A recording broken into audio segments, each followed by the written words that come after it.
सो hello everyone, आज हम लोग डिस्कस करने वाले हैं हमारा लेक्चर नंबर 2। जैसा कि आपको पता है हम लोग ने स्टार्ट किया था chapter number 6 that is superposition of wave. Okay, superposition of wave में हम लोग ने कुछ 11th के टॉपिक डिस्कस कर लिए थे कि भाई वेव क्या होता है, लॉन्गिट्यूडनल वेव क्या होता है, ट्रांसवर्स वेव क्या होता है। ये सारी कहानी हम लोग ने खत्म कर दी थी उस वीडियो में, इसके पहले वाले वीडियो में, लेक्चर नंबर 1 में। हम लोग ने रिफ्लेक्शन ऑफ वेव भी यहाँ पे डिस्कस कर लिया था, दोनों रिफ्लेक्शन देख लिया था, लॉन्गिट्यूडनल वेव का भी और ट्रांसवर्स वेव का भी। ये दोनों कहानी हम लोग ने यहाँ पे वाइंड अप कर दी थी। ओके, आज हम लोग स्टार्ट करेंगे, आज हम लोग डिस्कस करेंगे सुपरपोजिशन ऑफ वेव। ओके, आज हम लोग सुपरपोजिशन ऑफ वेव डिस्कस करेंगे। हम लोग उसका रिजल्टेंट कैलकुलेट करेंगे। वो वेक्टर सम होता है, मतलब कहीं ना कहीं तुमने वो सेम इक्वेशन वेक्टर में देखा होगा। ओके, फिर हम स्टेशनरी वेव के बारे में थोड़ा सा डिस्कस करेंगे। हम फॉर्मेशन ऑफ स्टेशनरी वेव देखेंगे, भाई कैसे स्टेशनरी वेव फॉर्म होता है। ओके, तो let us start with a topic. Book और पेन लेके बैठ जाओ, एक शॉट में लाइक फुल स्पीड में तुमको ये वीडियो कंप्लीट करना है। और अगर अभी तक इसके पहले वाला वीडियो नहीं देखा है तो पहले वाला वीडियो देखो, देन हम लोग इस पे जंप करेंगे। ओके, चलो let's start with the topic. So hello everyone, my name is Sanjeev Pandey और स्वागत है आपका अपने प्यारे से चैनल में, खूबसूरत से चैनल में, JR कॉलेज में। सो let us talk about superposition of wave. Okay, what is superposition of wave? Okay. अब मान लो कि जब कभी भी दो वेव ट्रैवल कर रही हैं, ओके, दो वेव ट्रैवल कर रही हैं, this two wave are travelling, let's say this is one wave, okay, and let's say this is another wave, this both two waves are travelling, ये दोनों वेव ट्रैवल हो रहे हैं।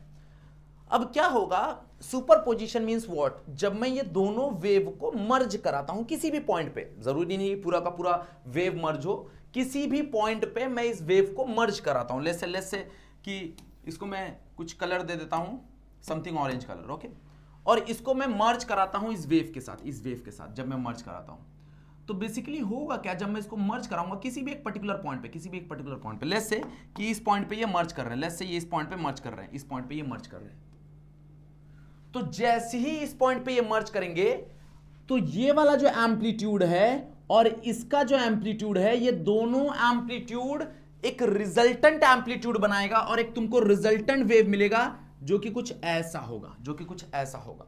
ओके, मतलब जब कभी भी दो वेव आपस में इंटरसेक्ट होते हैं, या फिर ऐसा बोल लो दो वेव कभी भी सुपर इंपोज होते हैं, या फिर दो वेव कभी भी मर्ज होते हैं, तो उन दोनों वेव की वजह से एक रिजल्टेंट वेव मिलता है, एक रिजल्टेंट वेव मिलता है। और वो जो रिजल्टेंट वेव है ना, उसका जो एम्पलीट्यूड है, उसका जो एम्पलीट्यूड है वो वेक्टर सम होता है। वो क्या होता है, वो होता है vector sum of all wave.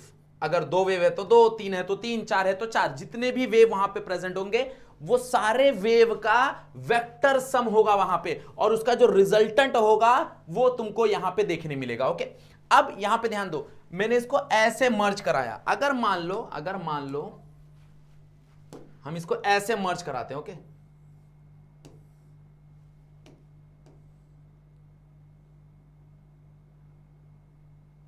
हम इसको उल्टा करके मर्ज कराते हैं। अगर मैं मान लो इसको उल्टा करता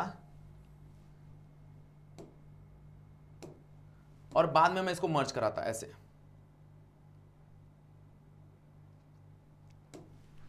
तो यहां पे क्या होता, ध्यान से देखो, यहां पे इसका जो क्रस्ट है, इसका जो क्रस्ट है वो इसके ट्रफ से बैलेंस होता। यहां पे ध्यान दो भाई, इसका जो क्रस्ट है, ये क्रस्ट है, इसका ये ट्रफ है, तो ये जो क्रस्ट है ये पॉजिटिव रहेगा और ये जो क्रस्ट है, ट्रफ है, वो नेगेटिव रहेगा। तो ये जो पॉजिटिव नेगेटिव है वो एक दूसरे को कैंसल आउट करेंगे, मतलब वहां पे जो रिजल्टेंट आएगा वो रिजल्टेंट इन दोनों का मिनिमम वैल्यू आएगा, क्योंकि वहां पे वेक्टर का माइनस हो रहा है, वहां पे वेक्टर सब्ट्रैक्शन हो रहा है एक तरह से, क्योंकि ये दोनों एक दूसरे को कैंसल आउट कर रहे हैं। और वहां पर तुमको जो वेव देखने मिलेगा वो हो सकता है इन दोनों से छोटा एम्पलीट्यूड हो, इन दोनों से छोटा एम्पलीट्यूड हो, okay, which is called as destructive phenomena. इसको हम लोग डिस्ट्रक्टिव इंटरफेरेंस बोलते हैं। Okay, constructive interference, destructive interference हम लोग डिस्कस करेंगे। ये बेस है, जब तुम वेव ऑप्टिक्स पढ़ रहे हो ना, तो वेव ऑप्टिक्स का ये चैप्टर बेस है, तो इसलिए ध्यान से समझो कि क्या है सुपरपोजिशन ऑफ वेव। ओके, तो superposition of wave is nothing but when two wave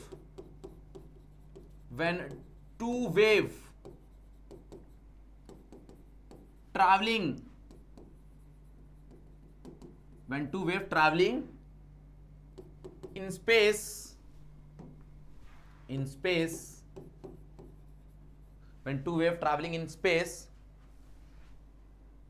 independently, okay, independently, then at any point, okay, at any point the resultant, at any point they superimpose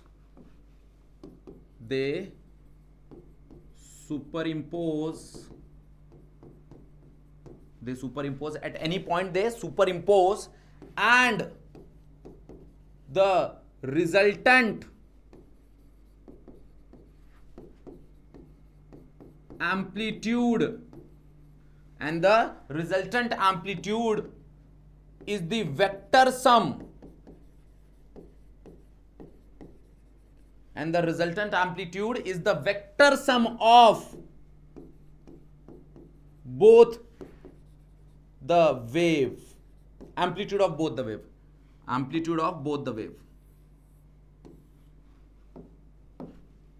The resultant amplitude is a vector sum of amplitude of both wave.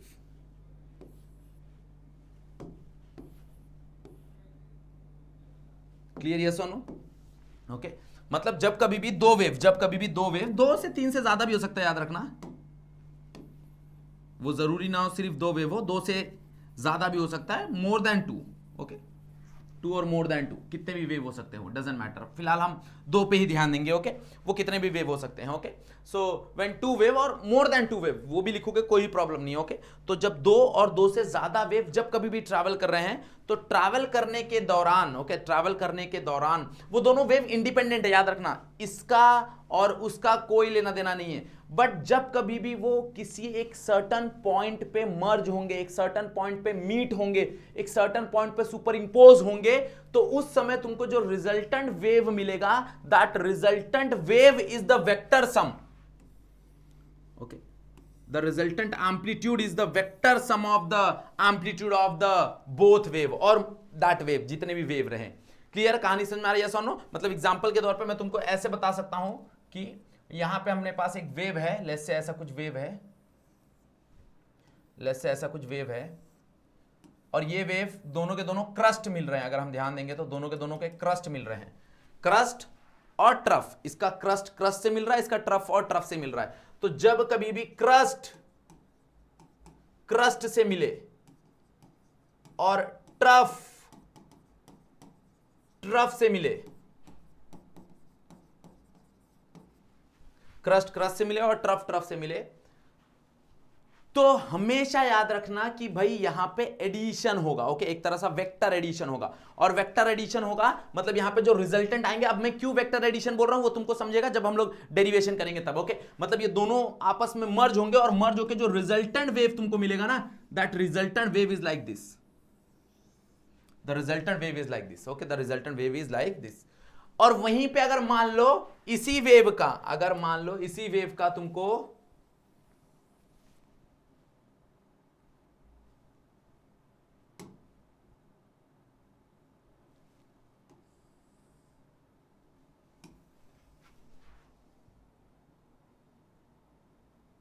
Okay, इसी wave का अगर तुमको मान लो crust और trough मिल गया, मतलब opposite मिल गया, जैसे ये वाला जो वेव है इसको मैं अपोजिट कर देता हूं, इसको मैं फ्लिप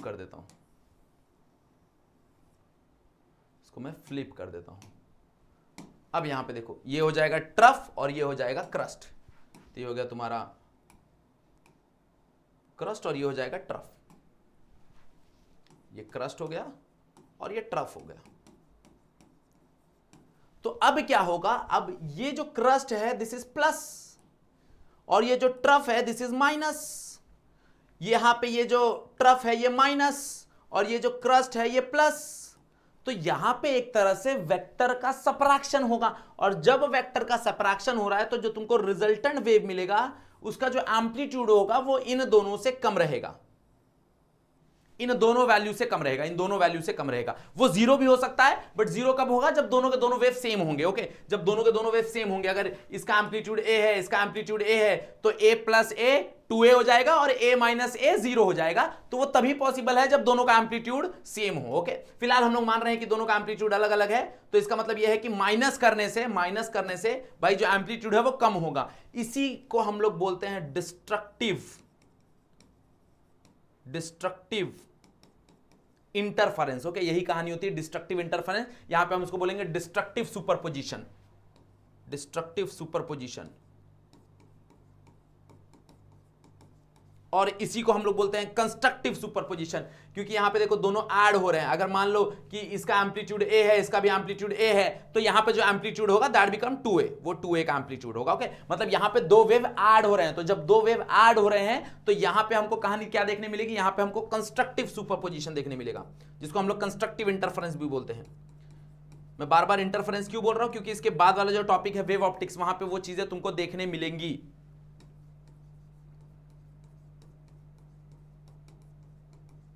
क्लियर?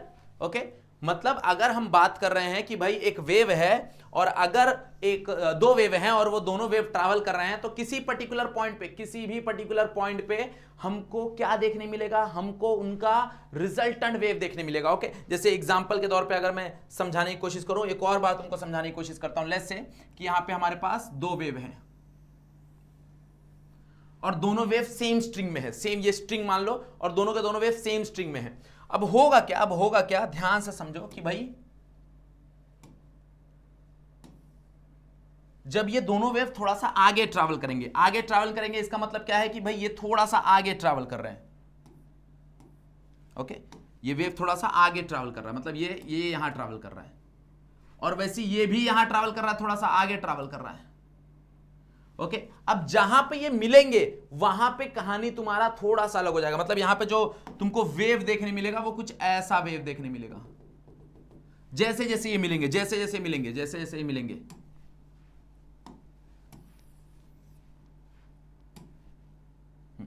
अब यहां पे ये थोड़ा और आगे जाएंगे, यहां पे ये भी थोड़ा और आगे जाएगा, तो यहां पे तुमको जो वेव देखने मिलेगा वो यहां पे इनका रिजल्टेंट देखने मिलेगा। मतलब तुमको ये ऐसा कुछ तो देखने मिलेगा, मतलब यहां पे ये एम्पलीट्यूड दोनों का यहां पे है, बट एक्चुअल में ये दोनों एम्पलीट्यूड जो एडिशन होके यहां पे देखने मिलेंगे तुमको। अब मान लो कि और अगर हम इसको आगे लेके गए,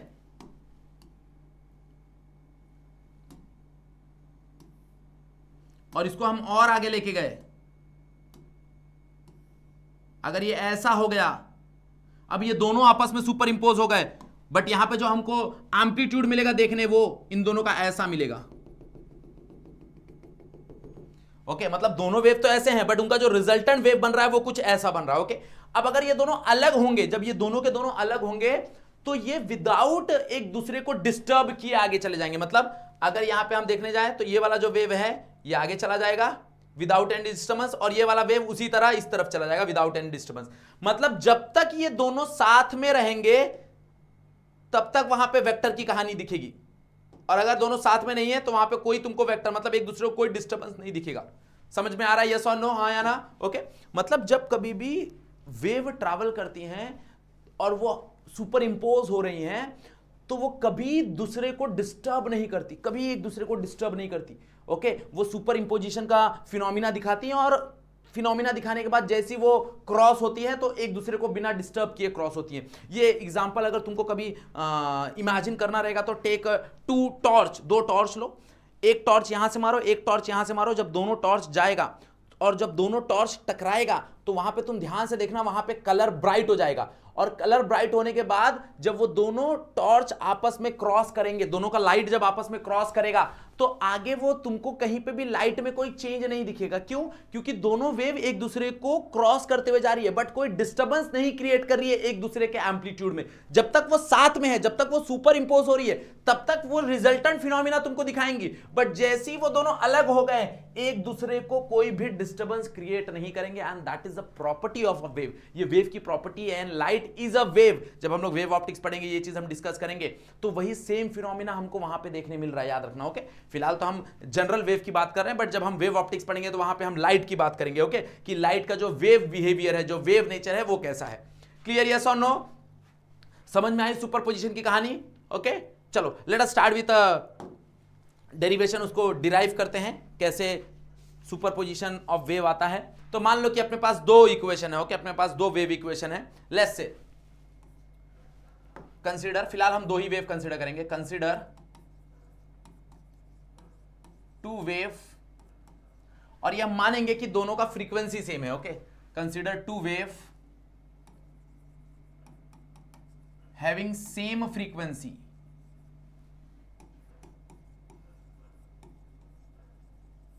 ओके, अब ऐसा है कि अगर दोनों का फ्रीक्वेंसी सेम नहीं रहा तो क्या सुपर इंपोजिशन नहीं दिखेगा? तब भी दिखेगा। ओके, याद रखना, तब भी दिखेगा।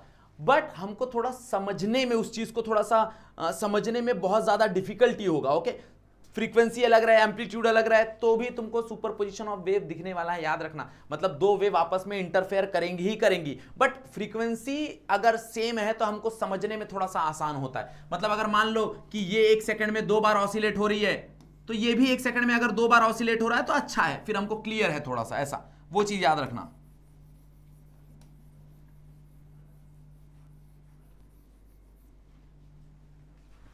ओके, तो consider two wave having same frequency. Okay, दोनों के पास सेम फ्रीक्वेंसी है बट डिफरेंट एम्पलीट्यूड, दोनों के पास एम्पलीट्यूड डिफरेंट है, but different amplitude. Okay, amplitude को तुम A1 A2 कंसीडर कर सकते हो, कोई प्रॉब्लम नहीं है। A1 A2, तो एक वेव क्या हो जाएगा, that is Y1 is equals to A1 sine omega T. Okay, कुछ तो साइन ओमेगा टी हो जाएगा, और दूसरा वेव हो जाएगा that is Y2 is equals to A2 sine omega T plus phi. मतलब दोनों के बीच में कुछ तो फेज डिफरेंस है। Okay, where phi is nothing but a phase difference, where phi is phase different, phase difference, where phi is phase difference, where phi is phase difference। okay, clear, yes or no? मतलब दोनों के बीच में कुछ तो phase difference है, वो phi है। अब दोनों को हम लोग ऐड करते हैं, तो the resultant wave is given by,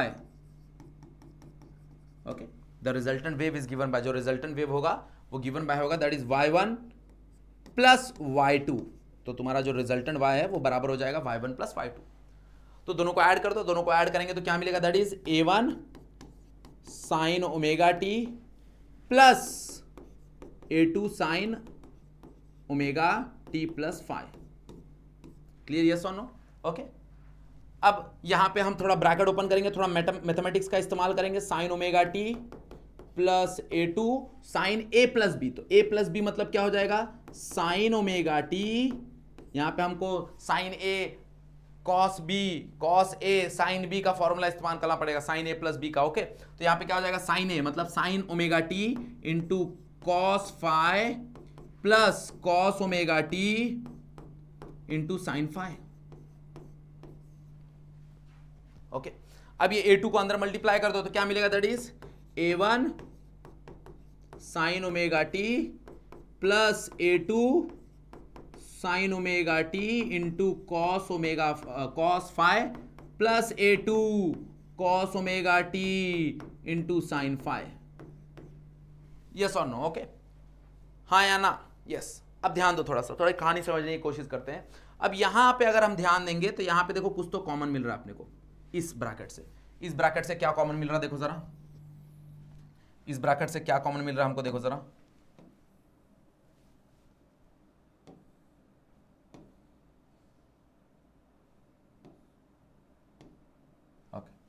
इस ब्रैकेट से क्या कॉमन मिल रहा है, देखो जरा। तो यहां से हम साइन ओमेगा टी को बाहर ले सकते हैं, तो साइन ओमेगा टी को बाहर ले लेंगे तो क्या मिलेगा, therefore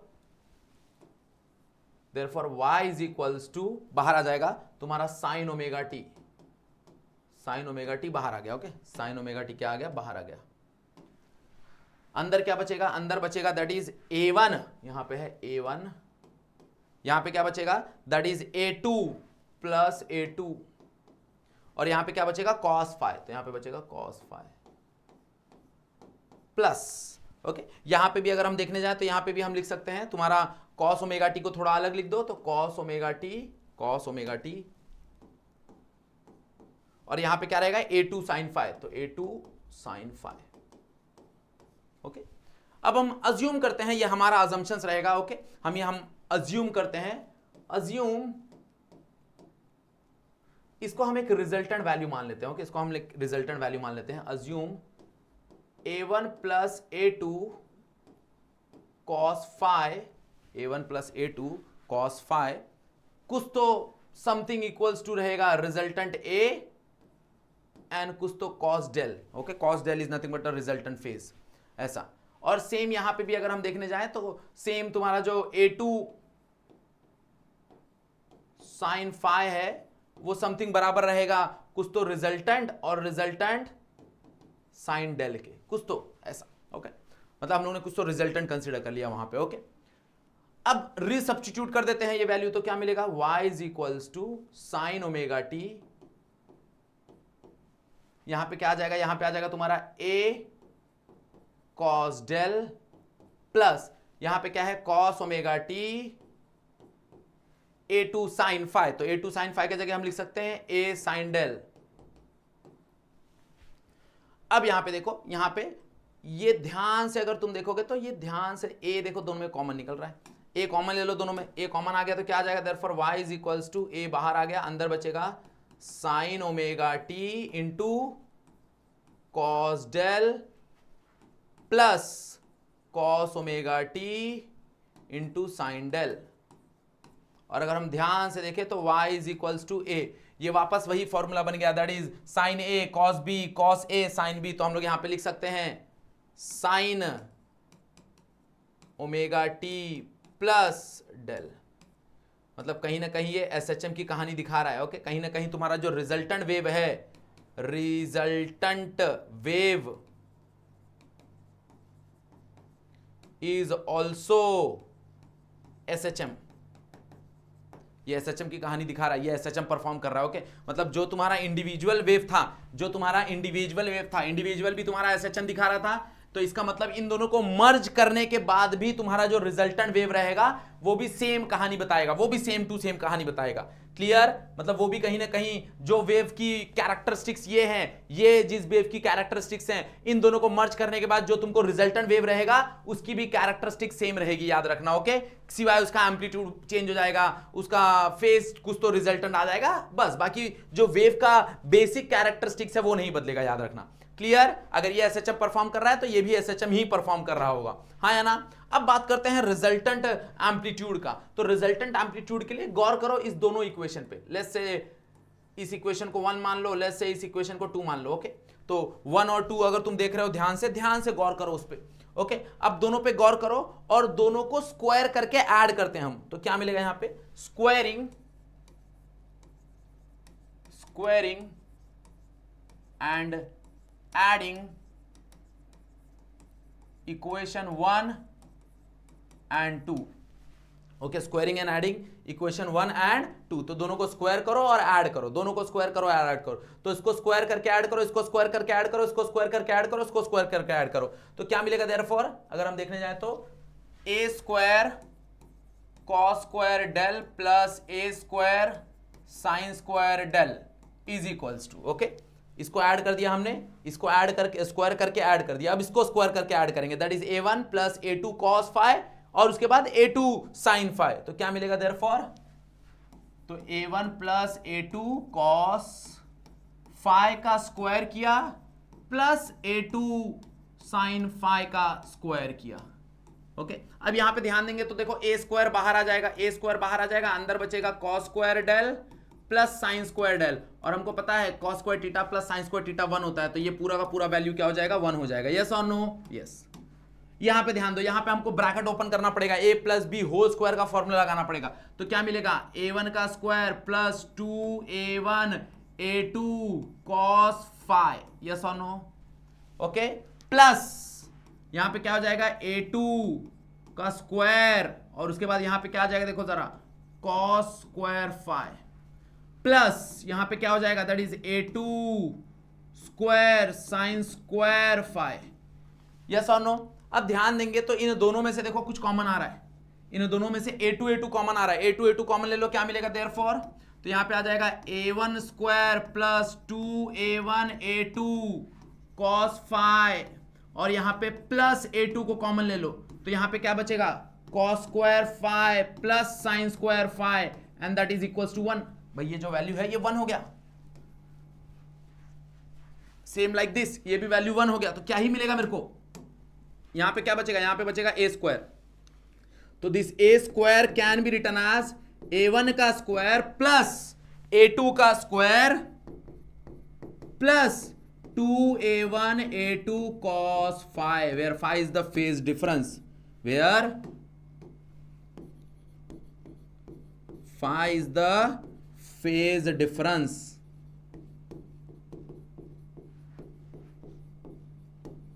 between two wave। Okay और ये स्क्वायर को उधर भेज दो तो दैट बिकम अंडर रूट, तो a is equals to under root of a1 का स्क्वायर प्लस a2 का square plus 2a1 a2 cos phi। अब ये ध्यान दो, कहीं ना कहीं ये वेक्टर की कहानी नहीं है, this is the resultant vector, this is the resultant vector, ये तुम्हारी रिजल्टेंट वेक्टर की कहानी है, जरा याद करो।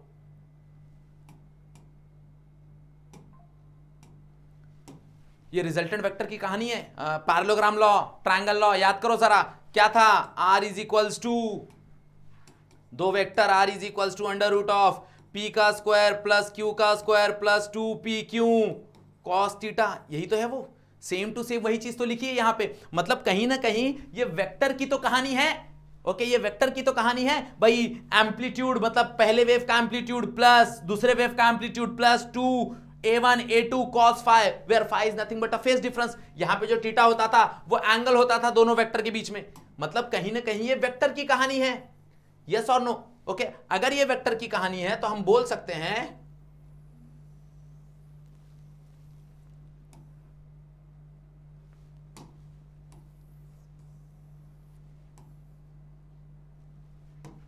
अगर ये वेक्टर की कहानी है तो हम बोल सकते हैं, कंडीशंस दे सकते हैं इसमें, कैसा कंडीशन दे सकते हैं, तो केस वन क्या दे सकते हैं, केस वन हम दे सकते हैं कि अगर दोनों के बीच में फेज डिफरेंस नहीं है, फेज डिफरेंस जीरो है, if phase difference is zero, तो कॉस जीरो क्या ही हो जाएगा, कॉस जीरो हो जाएगा 1, बिकॉज भाई दोनों के बीच में फेज डिफरेंस नहीं है, तो कॉस जीरो 1 हो गया, तो कॉस जीरो 1 हो गया तो क्या बचेगा, तो तुमको बचेगा a is equals to under root of a1 का स्क्वायर प्लस a2 का स्क्वायर प्लस 2a1 a2, और ये हमको देखा हुआ लग रहा है भाई, it is nothing but a plus B का होल स्क्वायर, तो इसको लिख दो a प्लस बी का होल स्क्वायर, तो ये हो जाएगा under root of a1 plus a2 का whole square, whole root cancel, तो हमको a क्या मिलेगा, a1 प्लस a2। हम a को डायरेक्टली ऐड कर सकते हैं अगर उनके बीच में फेज डिफरेंस जीरो है, तो मतलब कोई भी फेज नहीं है उनके बीच में, तो हम डायरेक्टली ऐड कर सकते हैं, डायरेक्टली क्या कर सकते हैं, हम ऐड कर सकते हैं। क्लियर, यस और नो, हाँ या ना। अगर मान लो उनके बीच में फेज डिफरेंस 90 का है, case 2, if phase difference is 90, तो cos 90 क्या होता है, cos 90 हो जाएगा 0, और अगर cos 90 0 हो गया तो पूरा का पूरा ये टर्म 0 हो जाएगा, पूरा का पूरा ये टर्म 0 हो जाएगा, तो हमको क्या मिलेगा, हमको रिजल्टेंट मिलेगा, that is under root of a1 का स्क्वायर प्लस a2 का square. It is a Pythagoras theorem. भाई ये पाइथागोरस तो है, अगर हम ध्यान देंगे तो it is a Pythagoras theorem, it is a Pythagoras theorem. तुम्हारा 90 डिग्री एंगल तो वही तो है, हाइपोटेनस का square is equal to a1 square plus a2 square, और यही चीज तो हमने वेक्टर में भी देखी थी, यही सेम टू सेम चीज तो हमने वेक्टर में भी देखी थी, यस और नो। थर्ड केस क्या बोलता है, केस 3 क्या बोलता है, केस 3 बोलता है कि अगर दोनों के बीच में फेज डिफरेंस 180 का हो जाए, case 3, if phase difference is 180, okay 180 मतलब एग्जैक्टली अपोजिट फेज, पाई की बात हो रही है, तो cos पाई क्या हो जाएगा, cos पाई हो जाएगा -1, और अगर cos पाई -1 हो गया तो a बराबर हो जाएगा अंडर रूट ऑफ a1 का स्क्वायर प्लस a2 का square plus 2a1 a2 cos के जगह -1 आ जाएगा, यस और no. This -1 and plus become minus, तो यहां पे क्या ही मिलेगा मेरे को, that is a1 square plus A2 square minus 2A1A2, और ये किसका फॉर्मूला है? ये A माइनस बी का होल स्क्वायर का फॉर्मूला है। तो रूट और स्क्वायर कैंसल, यहां पे मिलेगा A1 माइनस A2, तो तुम डायरेक्टली माइनस कर सकते हो, डायरेक्टली तुम माइनस कर सकते हो, डायरेक्टली माइनस कर सकते हो अगर दोनों एग्जैक्टली अपोजिट फेज में हैं तो। क्लियर? यस और नो? हाँ या ना? ओके, अब यहीं पे मैं तुमको थोड़ा सा आइडिया दे देता हूं कंस्ट्रक्टिव इंटरफेरेंस और डिस्ट्रक्टिव इंटरफेरेंस का। ओके, तो अगर मान लो दोनों सेम एम्पलीट्यूड है, ओके, अगर मान लो दोनों सेम एम्पलीट्यूड है, दोनों सेम एम्पलीट्यूड है, अगर मान लो, okay, if both have same amplitude, भाई दोनों के पास सेम एम्पलीट्यूड है, सब मान लो both have same amplitude, both have same amplitude, तो अगर दोनों के पास सेम एम्पलीट्यूड है तो A1 प्लस A2, तो ये दोनों तो एक ही हो जाएंगे, मतलब A1 is equals to A2 is equals to A, मतलब तुमको जो रिजल्टेंट एम्पलीट्यूड मिलेगा वो resultant amplitude is nothing but twice of A, वो ट्वाइस मिलेगा। यस और नो? यहां पे स्मॉल a लिख देता हूं क्योंकि दोनों कैपिटल A है। तो अगर दोनों सेम एम्पलीट्यूड है तो दोनों ऐड होके क्या मिलेंगे? ट्वाइस ऑफ A, और इसी को तो हम लोग कंस्ट्रक्टिव का फिनोमिना बोलते हैं। दिस इज द कंस्ट्रक्टिव की कहानी, यही तो है कंस्ट्रक्टिव की कहानी। सेम कहानी यहां पे भी मिलेगी कि if A1 is equals to A2 is equals to A, दोनों सेम है, तो तुम्हारा रिजल्टेंट क्या मिलेगा? A minus A, that is 0। इसको ही तो हम लोग डिस्ट्रक्टिव की कहानी बोलते हैं, डिस्ट्रक्टिव इंटरफेरेंस। तो यहां पे डिस्ट्रक्टिव इंटरफेरेंस बनेगा, और यहां पे वही चीज कंस्ट्रक्टिव इंटरफेरेंस बनेगा। This is constructive.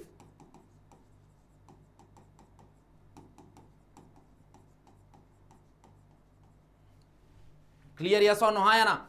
समझ में आई कि नहीं कहानी? Okay, what is constructive interference, कैसे कंस्ट्रक्टिव बन रहा है, क्यों कंस्ट्रक्टिव बन रहा है, क्यों वेक्टर सम बन रहा है, यहां पे हमने वो चीज प्रूफ की है, वो चीज हमने प्रूफ की है। ओके, तो अगर ये चीज तुमको प्रूफ करने आ रहा है विद स्टेटमेंट, विद लॉ, तो कहीं ना कहीं तुमको इतनी कहानी एक्सप्लेन करनी पड़ेगी। अगर तुमने इतनी कहानी एक्सप्लेन की तो कहीं ना कहीं तुमको समझ में आएगा। Clear? This is nothing but a amplitude of resultant wave.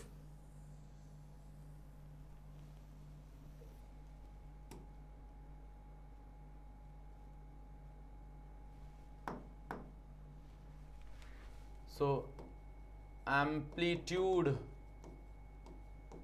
of resultant wave. Clear?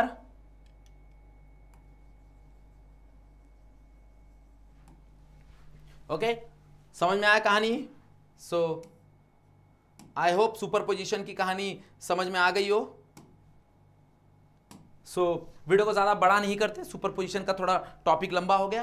Okay, बाकी स्टेशनरी वेव की जो कहानी है वो हम नेक्स्ट वीडियो में डिस्कस करेंगे। ओके, अगर वीडियो देखा है, पसंद आया तो लाइक करना है, शेयर करना है दोस्तों को, और शेयर करके बता देना है कि भाई यहाँ पे 11th 12th सारे सब्जेक्ट के, साइंस हो गया, कॉमर्स हो गया, सारे के सारे यहाँ पे सब्जेक्ट अवेलेबल हैं। ओके, वीडियोस अवेलेबल हैं, बेहतरीन तरीके से अवेलेबल हैं। ओके, तो जाओ पढ़ाई करो, और 12th वाले तुम्हारा टाइम टेबल तो रिलीज हो ही गया है, तो उसके अकॉर्डिंग फटाफट पढ़ाई चालू कर दो, आप टाइम पास बंद कर दो। क्लियर? चलो, वीडियो यहीं पे एंड करते हैं, आज के लिए बस इतना ही। That's it for today, thank you so much.